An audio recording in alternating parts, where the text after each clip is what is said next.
एक तू सच्चा तेरा नाम सच्चा अनंत। पृष्ठ 555। सतपुरुष बाबा फुलसंदे वाले कहते हैं, हे मनुष्यों, कामना से, भय से, लोभ से, संकट में तथा इस जीवन के लिए भी कभी धर्म का त्याग न करें। चलते हुए, बैठे हुए, लेटे हुए, खाते हुए, स्नान करते हुए, यानी हर हालत और हर स्थिति में जो व्यक्ति गुरु के दिए मंत्र को जपता है, उसका आत्मा शीघ्र ही निर्मल और पवित्र हो जाता है। गुरु के चरणों को छोड़कर जो अन्य तीर्थों में भटकता फिरता है, वो व्यभिचारी पुरुषों की तरह अपवित्र माना जाता है। सम्मोहन मंत्र, वशीकरण मंत्र, स्तंभन मंत्र, उच्चाटन मंत्र और मारण मंत्र वगैरह हैं। इन मंत्रों का उपदेश करने वाला गुरु निषिद्ध और अधम गुरु कहा जाता है। ऐसे गुरु और शिष्य दोनों नरक में जाते हैं।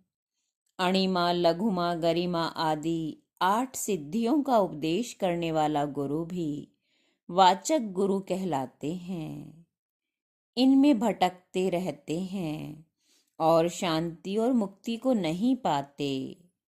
इन सिद्धियों से वे हवा में उड़ सकते हैं, जल पर चल सकते हैं, दीवारों के आर पार निकल सकते हैं, अपने शरीर को बहुत भारी और बहुत हल्का, बहुत छोटा और बहुत बड़ा कर सकते हैं, लेकिन मुक्ति का रास्ता नहीं पा सकते।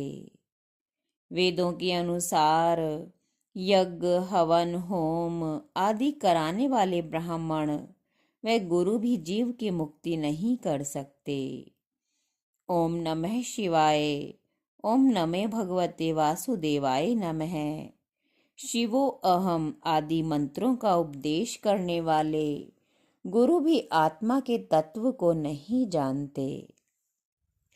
वैराग, ज्ञान, वर्णाश्रम और वेदों की क्रियाओं का वर्णन करने वाले भी जीव की मुक्ति नहीं करा सकते।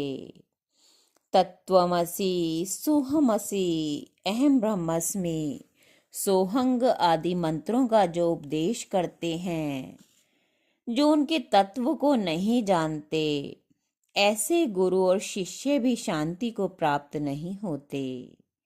वे आचरणहीन, अभिमानी, क्रोध युक्त, दुनिया की वासनाओं में फंसे हुए, अपने को श्रेष्ठ और दूसरे को ओछा समझने वाले तथा दूसरों से वाद विवाद करने वाले, दूसरों का धन चालाकी से हरण करने की सोचने वाले, दूसरों को ब्रह्म का उपदेश देने वाले तथा खुद ज्ञान से रहित, गुरु की सेवा से रहित, आराधना, उपासना, मंत्र, जाप और नियमों से रहित, दूसरों के अन्न पर निर्भर रहने वाले, पाखंड दिखाने वाले, झूठ बोलने वाले, सभी ऐसे कपटी और झूठे गुरु और चेले अधोगति को प्राप्त होते हैं।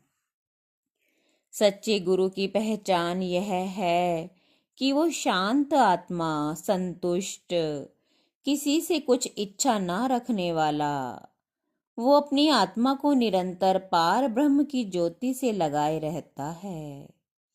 उसके दर्शन, स्पर्श मात्र से ही शिष्य की आत्मा में प्रकाश हो जाता है। करोड़ों जन्मों के जप, तप और पुण्य इकट्ठे होते हैं, तब ऐसे परम गुरु की प्राप्ति होती है। और ऐसे गुरु की कृपा दृष्टि मात्र से ही जीव भव सागर से पार हो जाते हैं। एक तू सच्चा तेरा नाम सच्चा।